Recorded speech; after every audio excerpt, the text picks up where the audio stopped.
অমুসলিমের হাসি শুনলে আমরা উত্তরে কি বলবো? অমুসলিমের হাসি যদি আমরা শুনি তাহলে সেক্ষেত্রে তার জন্য ভিন্নতর কোনো কিছু বলবো এরকম কোনো বর্ণনা নেই। তবে সাধারণত কোনো মুসলিম যখন হাসি দেন তিনি হাসি ইয়েতে আলহামদুলিল্লাহ বলবেন।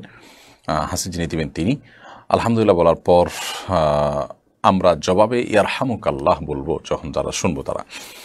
এটা নবী করিম সাল্লাল্লাহু আলাইহি ওয়াসাল্লাম মুসলিমের অধিকার হিসেবে উল্লেখ করেছেন। হক্কুল মুসলিম আলাল মুসলিমি সিত, এক হাদিস রয়েছে যে এক মুসলমানের অন্য মুসলমানের প্রতি 6টি অধিকার রয়েছে।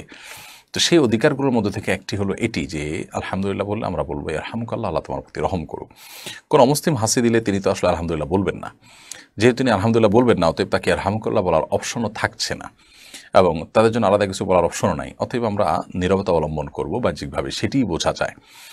আর উত্তর দেওয়ার যে আবশ্যকতা রয়েছে হাসির জবাবে, সেটি আমরা অবশ্যই মুসলিমের আলহামদুলিল্লাহর জবাবে বলবো, কারণ মুসলিম তো আলহামদুলিল্লাহ বলবেই না, সে অপশনই নেই।